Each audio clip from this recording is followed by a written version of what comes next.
خصوصی آرٹیکل جو تھا آرٹیکل 370 ہیز بین ایبریگیٹڈ، اور ایبریگیشن کو ہٹانے کے لیے ہم ہائی کورٹ میں اپیل نہیں کر سکتے، ہم سپریم کورٹ میں اپیل کریں گے. Supreme Court is the apex court in our country. تو سپریم کورٹ میں جیسے کہ ہم نے اپنی اسٹیٹ ہوڈ کے لیے بھی اپلائی کیا ہے کہ ہمیں واپس اسٹیٹ ہوڈ ملنی چاہیے، ہمیں 370 کا جو قانون ہے وہ بھی ملنا چاہیے. تو اگر ہمیں یعنی جب کسی کی جیسے کہ آپ کو پتا ہوگا کہ جب کسی کی پھانسی ہوتی ہے، سپریم کورٹ میں بھی جب پھانسی ہوتی ہے کسی کی، سپریم کورٹ بھی جب یہ برقرار رکھتا ہے، ہائی کورٹ کا جو فیصلہ ہے وہ برقرار رکھتا ہے، تو پھر جو یہ ہوتا ہے گلٹی جو آدمی ہوتا ہے یا جو قصوروار ہوتا ہے، وہ رحم کی اپیل صدر ملک سے، ملک کے صدر کے سامنے رحم کی اپیل کرتا ہے کہ مجھے میرے اس سزا پہ رحم کھا کر یہ عمر قید یا کسی اور سزا میں تبدیل ہو جائے. تو اس لحاظ سے جو اپیلیٹ سسٹم ہے یہ ہندوستان میں چل رہا ہے. جیسے کہ آپ کی بکس میں ایک یہ دلیل پڑھی گئی ہے یا ایک کورٹ کا ایک ڈیسیجن ہے. ان 1985 لکشمن کمار اس کی بیوی جل گئی تھی گیس سے، لیکن جو لکشمن کمار کی بیوی کے گھر والے تھے یا لکشمن کمار کے سسرال والے، انہوں نے الزام لگایا کہ لکشمن کمار اس کی ماں اور اس کے بھائی نے جہیز کے نہ دینے پر ہی ان کی بیٹی کو تیل چھڑک کر جلایا تھا.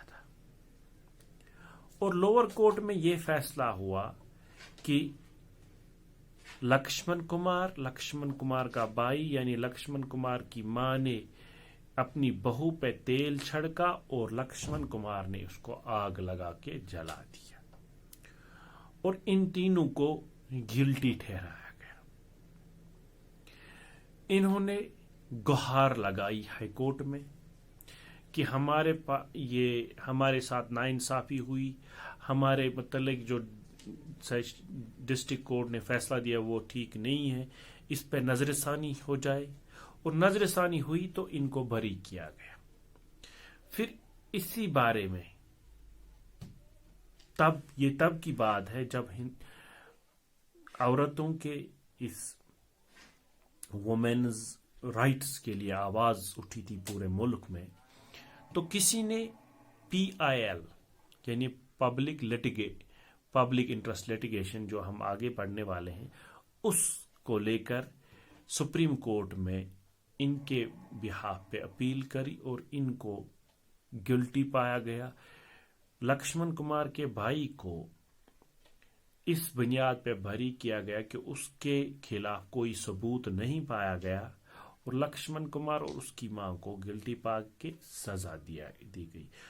آپ کو یاد رکھنا چاہیے کہ میں نے جو یہ داستان سنائی آپ کو کہ یہ جو ورڈکٹ تھا 1985 district administration versus Lakshmi Kumar and others, آپ کو اس کے بارے میں نہیں پہنچایا گیا. یہ صرف اتنا میں یہ آپ کو سمجھانے کی کوشش کر رہا ہوں کہ جو اپیلیٹ سسٹم کیا ہوتا ہے، کہ لکشمن کمار پہلے گلٹی ثابت ہوا، پھر انہوں نے اپیل کری ہائی کورٹ میں، وہاں پہ وہ بری ہو گئے. پھر کسی نے PIL ڈال کے سپریم کورٹ میں گہار لگائی اور سپریم کورٹ میں لکشمن کمار کے بھائی کو بری کیا گیا اور لکشمن کمار اور اس کی ماں کو گلٹی پا کے ان کو سزا دی گئی. تو ایسا سسٹم ہے انٹیگریٹڈ سسٹم، ہمارے جوڈیشل جو انٹیگریٹڈ سسٹم ہمارے ملک میں ہے. تو اس سے ہمیں یہ جو ہم جوڈیشری سسٹم یا structure of courts in India یہ سمجھ آیا ہوگا. امید ہے کہ آپ کو اچھے سے سمجھ آئے ہوگی. اگر کہیں پہ کوئی کوشچن ہے آپ یہ کمنٹ سیکشن میں کمنٹ کر کے ہمیں بتائیں، اور اگر کوئی پرابلم آپ کو آتی ہے آپ واٹس ایپ پہ بھی پین کر سکتے ہو، جیسے کہ آپ کے پاس میرا واٹس ایپ نمبر ہے. Till then keep studying, Stay at home. Be safe. Assalamu alaikum wa rahmatullah.